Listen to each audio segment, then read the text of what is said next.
Well, it's now a great pleasure to turn our sights higher, in fact, into outer space. We're going to be joined by a senior representative of Virgin Galactic. Virgin Galactic is a space organization owned entirely by the Richard Branson organization.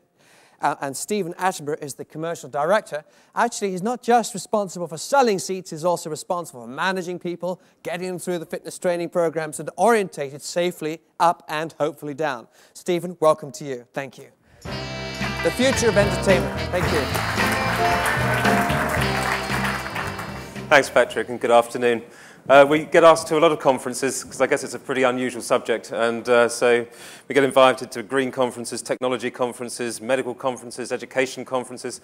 But whatever the conferences are, I always find I'm put on last, which I think is is get Galactic on when things are lagging a little bit, and hopefully it'll sort of liven things up a bit, which isn't the case today. But nevertheless, I see I'm on last as usual.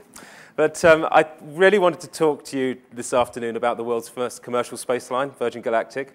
And it was interesting to see that I've been put in a segment this afternoon which is about entertainment. And that's great because, as I say, we get put in a lot of different segments. I think this is the first time it's been purely unadulterated entertainment. But actually, that is at the heart of this business. What we're going to do in a little under 2 years is to give people, I think, the ultimate experience, very high levels of entertainment, which is always a good start for a business, regardless of whether you're flying aeroplanes, selling mobiles, or whatever.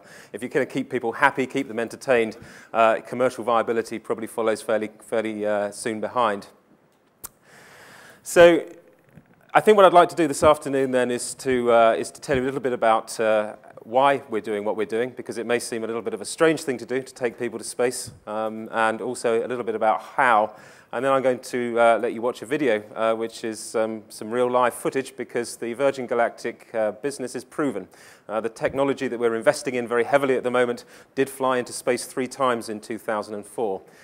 So we are at the start of something very special, and I think it's definitely worth having a look at how it went and why it was so different and better, we think, than space technology that's come before. So why is Richard doing this? Why is Virgin doing it? And the first thing is because we believe that space is really important. You've actually been able to go to space for the last, 47 years or so, I suppose. And space, like it or not, know it or not, is incredibly influential on our lives already.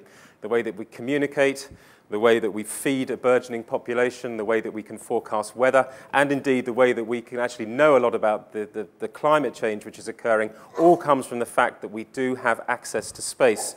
But as we'll see in a moment, that access to space has come at a huge price in terms of the safety of those that are participating, the real cost of getting things to space and back, and indeed the environmental impact. But space is nevertheless very important to all of our futures, and we need to do it in a better way. And that, again, is at the heart of this business. The second thing is that the public have been very badly served by space to date. We know just from the two and a half years that we've been in business that right around the world there is an absolute innate desire to discover and to explore. And one of the great things about this business, this entertainment business, that it is about it going out there and exploring rather than looking at it on a screen. And I think that's very important, for the future of humanity, that people are getting out there and doing things for themselves. And the public have been badly served because in the last 47 years, only 457 people have actually been to space. Now, my parents tell me, and I can just about remember, that the 1960s was an incredible time. Certainly it was for space travel. You had from 1960, when the first chimpanzee went up to space, for I think about 16 minutes, I think that trip was, through to 1969, just 9 short years later, when you had 2 men actually walking on another planet, on the moon.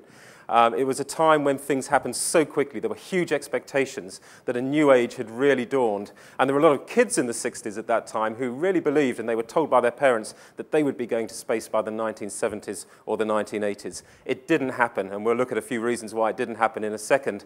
But nevertheless, that desire is still there. We've had about 70,000 people now who have registered on the Virgin Galactic website saying, I would love to go to space as and when I can do that. We've sold around 200 tickets now at a ticket price of $200,000, and that's 2 years or so away from our first flights. And most of those people have paid the full $200,000 up front. There is a real desire to discover and to explore. So why didn't it happen? As I say, the 60s was a remarkable decade. But you have to understand a little bit about why the space age happened. And it really happened, of course, because of the Cold War. The technology that drove the space age was exactly the same as the technology that was devised and used to, or potentially used to deliver intercontinental ballistic missiles, nuclear missiles from the USSR to the USA and possibly back again. And it was this technology that also put people into space. The reason people were put into space was for military domination. And NASA, I think, is a great example of what was a great organization that has been destroyed by government control, or at least not reached its full potential through government control. It hasn't had much of the benefit of innovation and private sector competition, which I think probably would have meant, had it had that we would have been taking people to space maybe 10, 15, or even 20 years ago. Look at that remarkable rocket in front of you on the screen. It's pretty impressive, and it did a terrific job, but it is no way to run a commercial space line.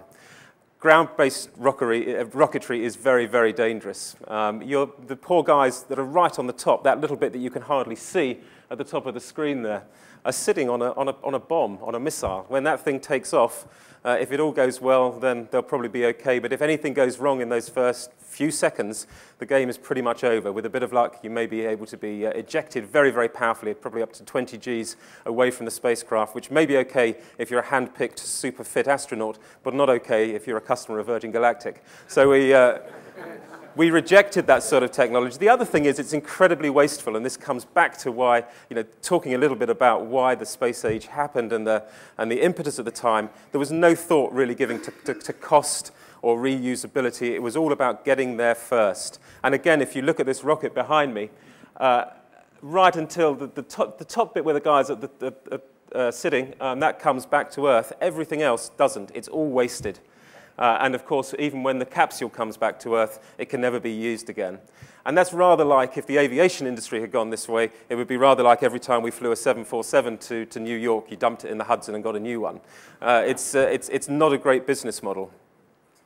And of course, it's very, very expensive. And I think the disappointing thing about what's happened to space in the last 47 years until now is that completely contrary to the expectations at the time, space travel has just got more expensive, more bureaucratic, and more dangerous. Did you know that if you were lucky enough perhaps to get a seat on the space shuttle today, your chance of coming back statistically is about 1 in 100? And it was actually worse than that a year or so ago. It got down to about 1 in 69. And again, that may be okay for NASA. I wouldn't have thought it was really, but it's certainly not okay for Virgin Galactic. So, if we were to do something about this business, we needed to find really new technology. We needed to find something that really overcame all the problems that had beset the space industry in the last 45, 46 years.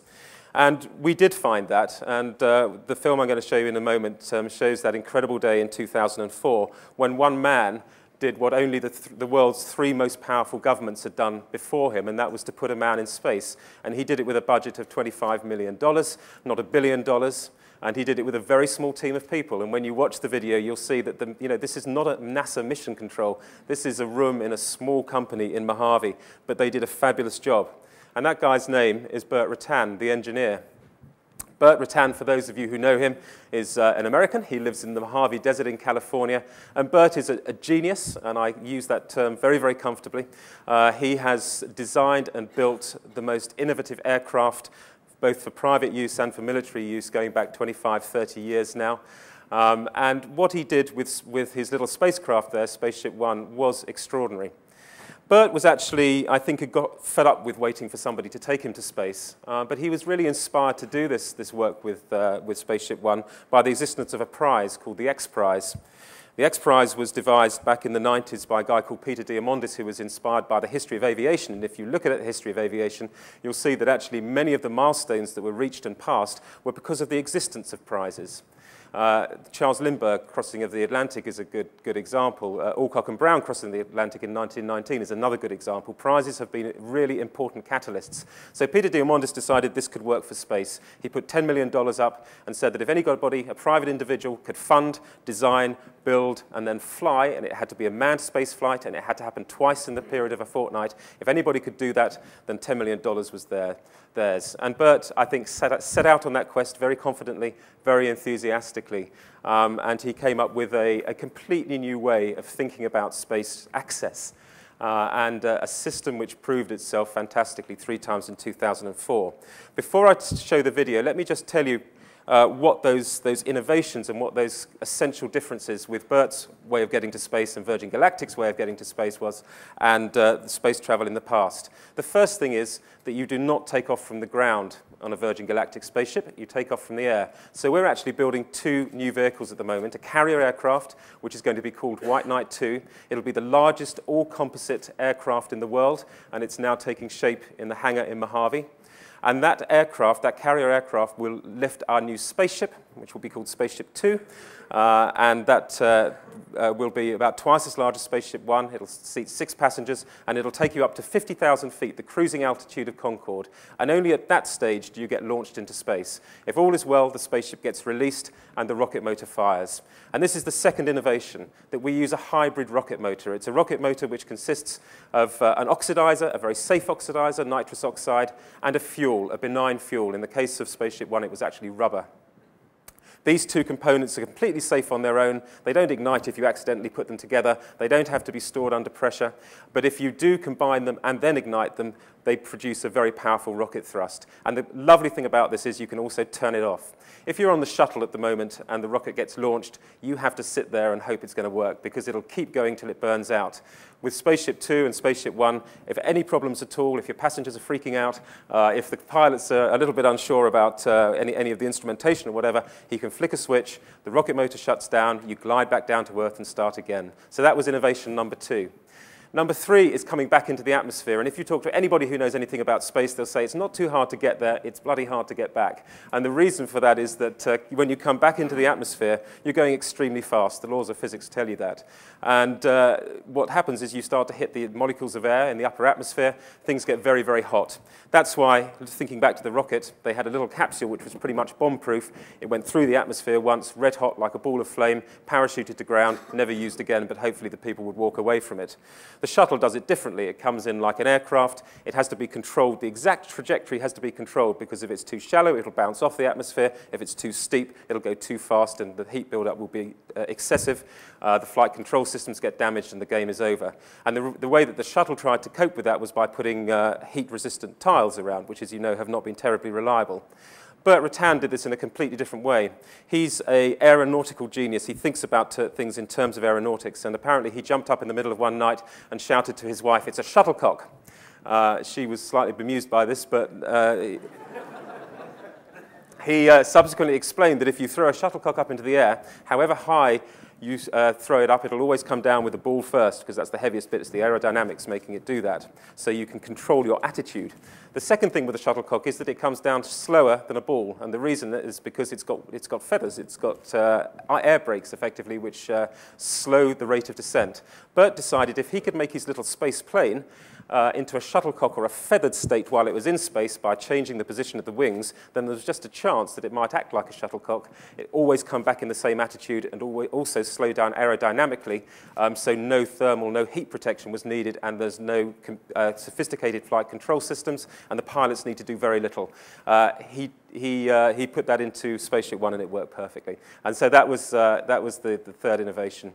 The fourth and last is that he used composite materials. He didn't use metal.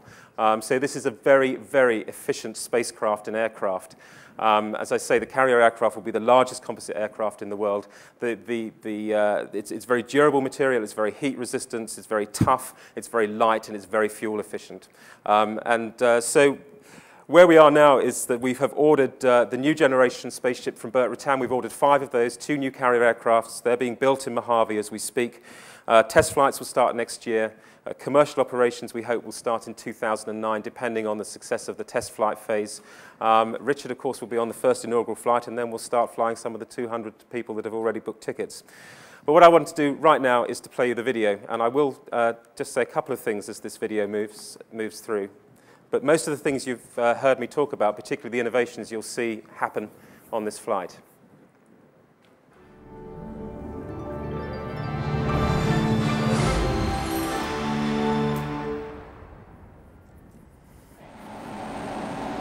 Good takeoff. The gear's on the way up. Okay. And it's open the video. Got it. Heading cross check and distance check. So Burt Rutan there sitting in the leather jacket. And this is the climb up to 50,000 feet, so the altitude that Concorde used to fly at. You can see the spaceship there hanging underneath the carrier aircraft. And then release. A short period of glide, rocket motor turns on, and you're away. This will be an incredibly intense part of the journey. You actually...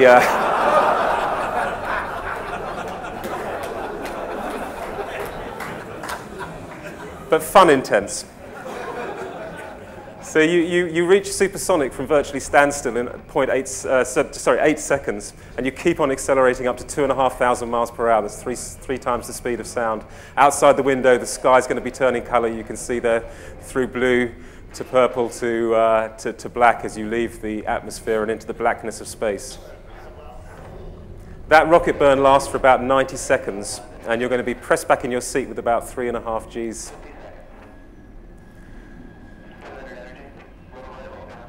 And already you can see that you're in space. In the design of the new spacecraft, it's been incredibly important for us to make sure that there are lots of windows, because all the feedback we get from people who want to go to space is that they're partly there for the view. And if you don't have a window, you don't have a view.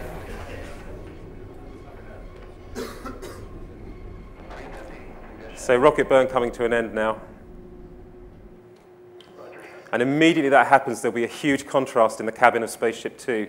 From the noise, the vibration, the G-forces, it'll be absolute silence. There's no atmosphere outside, there's no drag. And of course, you're going to be instantly weightless at that point as well. So from 3.5 Gs on your back to 0 G in an instant. At this phase in our flight, the seats will recline. The seatbelts will come off, and you'll be free to leave your seats and enjoy zero gravity. Here we see what's happening is the thing I was talking about, the spaceship's changing shape whilst it's in space. So the wings here, the tail planes, are actually rotating through 90 degrees, so this gets it in a position for re-entry. And no matter what angle or attitude the spacecraft comes down into the atmosphere, it will always turn to the right attitude, and then those wings will start to control the descent aerodynamically. We'll be taking people to about 110 kilometers above the Earth's surface. You need to be at 100 kilometers in order to be in space and become an astronaut. So every one of our customers will come back a fully fledged astronaut. So at this stage, they'll be doing their somersaults and looking at the amazing view. And that view is stunning, isn't it?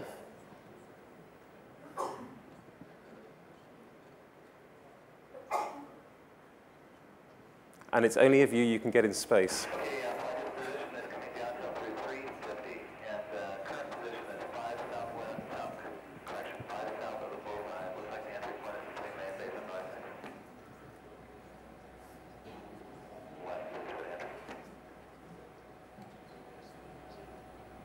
There's the weightlessness.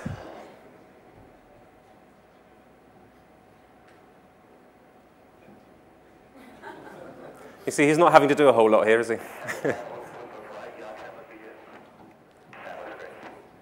And then the start of the descent.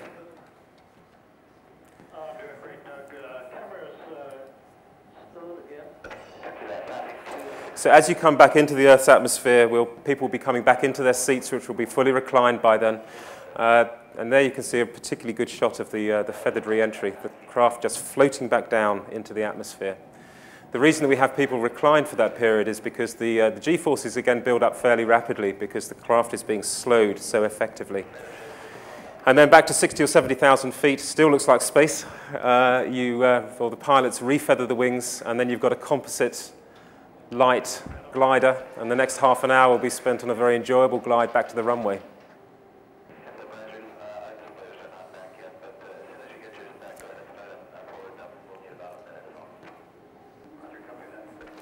Just a quick word while you're watching the descent about where we're going to be flying from. Spaceship 2 and White Knight 2 are being built in Mojave in the Californian desert. That's probably where we'll start our flights from. One of the very exciting developments in this project is that the state of New Mexico have actually volunteered to build our spaceport for us, Spaceport America. And that should be completed by about 2010, so the headquarters and flying operations of Virgin Galactic will move down to New Mexico at that time from Mojave. But our first customers, I think, will quite like flying from Mojave because that's where the Spaceship 1 flight happened from, and it's a good place to start commercial operations for Spaceship 2. So this is touchdown, traditional unpowered descent onto the runway. Our spaceships will be able to fly twice a day if we have enough demand, and so this is so different. It's so different from everything that's gone before, and it's proven. And so with that touchdown, 45 years of a pretty stale industry came to an end. Virgin Galactic was born, and I can say, which is a pretty unusual thing to be able to say to an audience, then perhaps in 100 weeks' time, every person in this room could become an astronaut. So I hope you will. Thanks very much.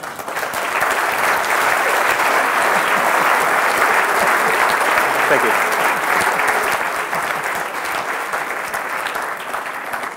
I want to know whether you get live cover when you're up there.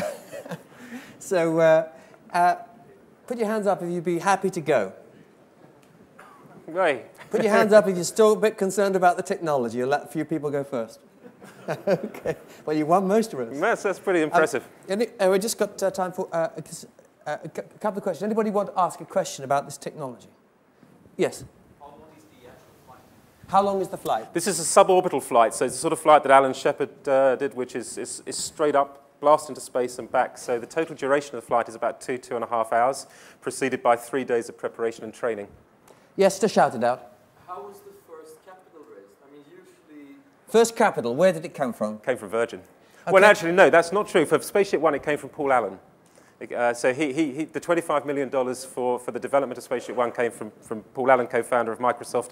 All the development capital for Spaceship 2 is coming from Virgin. Another question? Just put your hands up. Yes, just shout. How many passengers per flight? How many passengers? 6 passengers. Every seat's a window seat. And 2... He sells it well, yes. And 2 pilots. Yes? Will you be offering discounted tickets to the less affluent? Discounted tickets for the less affluent. The short answer is that the price will come down over time. But, we're spending $200 million on this project, and we need to recoup that. And we do want to be commercially viable, because if we're going to go to orbital flights, space hotels, the moon, or whatever, we have to demonstrate that this is a commercially viable business. I think you just need to ask Google and ask for Zeitgeist tickets for next year. Okay. What are the physical prerequisites apart from the financial? Physical requirements. Yeah, that was a big question to start with. We've done a lot of work on that now because there's not really any data about how ordinary people, 55, 60-year-olds, withstand G-forces. I mean, everybody that's been to space has been super fit astronaut. And based on the data that we now have, and we have a lot, we reckon that about 85% of people that want to fly will be able to in terms of health and fitness. So this is not something you need to train for years on. Most people will be able to fly. Okay, one last one. Can I use miles?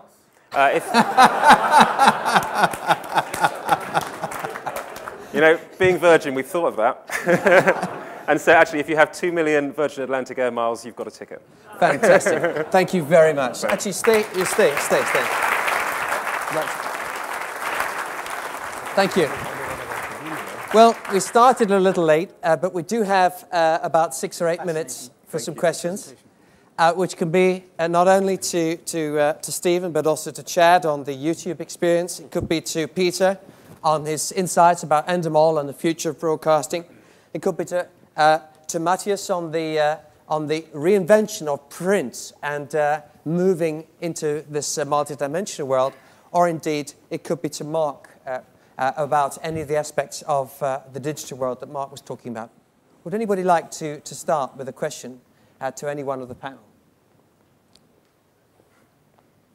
Yes, just stand and speak loudly. Be quicker. Which company would you join if you had the choice between all 4? Sorry, who is the question addressed to? Whose company would they... Would the other people join? Okay, a moment to think about it. Each of you 5 has the opportunity to be offered another job with one of the other organizations. It's got to be space. Well, that's pretty clear. There's just yourself left now. Yeah, I want to stay where I am, actually. You want to stay where you are. Okay. Thank you very much. Well, that was quick. Another one. Another question? Yes, just stand and shout. Yes. Question on to Chad maybe and Richard on censorship, Thailand, Turkey, China. How to deal with, Chad? Yeah. So Censorship. Yeah, what we've done very early on is made it clear to our community what we're about. So, the clear things, pornography, hate, violence, that type of material is not allowed on YouTube. And then we provide the community tools to very effectively flag and control what they've created, in essence. And they've done a great job at doing that. As we expand globally, you run into cultural issues, different laws in different countries, and we're developing policies just to deal with all of it. But it's quite confusing. Yeah. It's not just a question of regulation, is it? It's a question of shock. It's the possibility that, let's say, a Muslim woman educating her 2 daughters at home suddenly sees, quite unexpectedly, and a shock to her daughters, her 8-year-old and her 6-year-old, and a deeply shocking to her, she sees images not only of naked flesh, but all kinds of untoward things happening. That's a big challenge, isn't it? Yeah. Well, we've been good. So it's moral outrage more than just the legal issue, isn't it? Yeah. Well, it's not necessarily pornography. We've been doing a great job in controlling kind of the things that could happen with the community. But since the tools, we do have leveraged the power of the millions of people using the service, it hasn't really... Are you going to have to rate your videos, do you think, or ask users to be more specific about the content? No, we feel the community does a good job of doing that. Okay. It's more the cultural acceptable things that are on the line. So in the case of Thailand, it was someone mocking the Thai king. Mark, censorship. You have a global site. Most of your traffic to the website comes from all over the world. Is it an issue?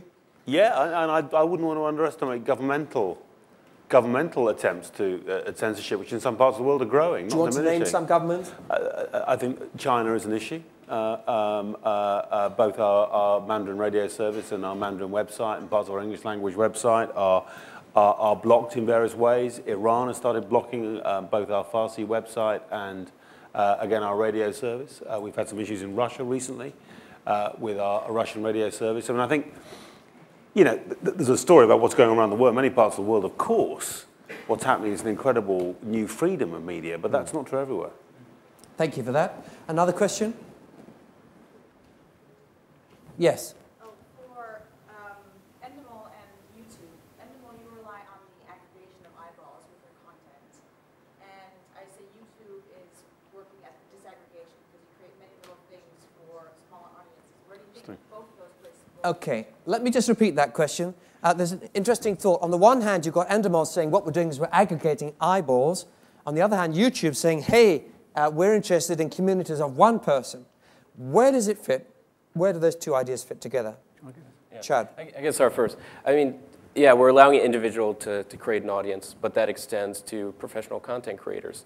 It's just people are spending their time in different places, so by providing or putting content on our site, you have a chance to engage them. And we really feel that our experience is much different. It goes back to the point of this is just another type of experience. And really what we're doing is promoting and getting people interested in content that they wouldn't have necessarily been able to see before. So that drives them to the next experience, to buying a CD, to buying a DVD, or buying a movie ticket, or watching a TV program. We're just the first step in that chain. Peter?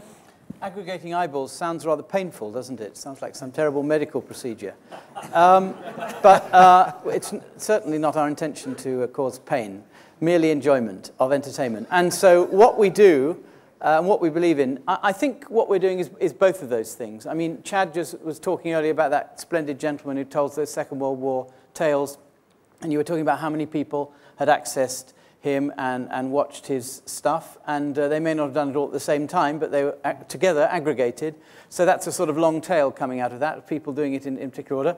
And in our case, we're seeking to do both those things. We're seeking to create bits of entertainment that will get 4 or 5 million in a typical large European country together at one time. But equally, the people who enjoyed that experience can go and do other things off it, typically with shows like Big Brother and Deal or No Deal, where they're doing things in their own time, over a period of time and not at any particular time. It's all aggregation, but some of it's simultaneous and some of it's, if you like, long tail. It's both, isn't it? Thank you. Another question? Yes. A question. Germany is free heaven for free newspapers. What do you think is going to happen to paid newspapers in countries which are attacked by free newspapers from all sides? Okay, let me repeat the question. Matthias, the issue is that Germany, as many other countries, including my own, has this huge number of free newspapers. We have this free online content. Can paid newspapers actually survive? I think that... in Germany? I don't believe in the Sorry. business model of free newspapers. I think it's only a small step in the real transition process from classical paid print media into the online world where a majority of the content is free. I think if you just have only 50% of the potential revenues with this print product, you won't survive. If you look to the big players, the world market leader is active in 36 countries and is profitable only in 6 countries. In Germany, it has been tried by the second biggest player, Schibsted, 6 years ago. Immediately, a regional market leader, and Axel Springer launched a free sheet newspaper. Ours was the biggest. After 6 months, they've closed their paper. So I think this is not for the German market, I think not an attractive business model, and worldwide, I think it's not a sustainable one. Thank you very much. Well, you know, we've seen tough challenges ahead for traditional broadcasters and also for people in the print industry, and yet we see major opportunities for transformation.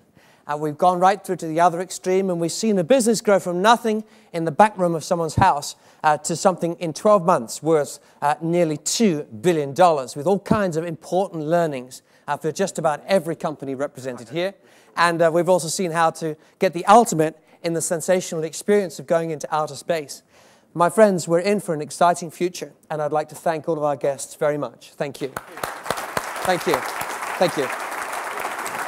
Thank you. And it's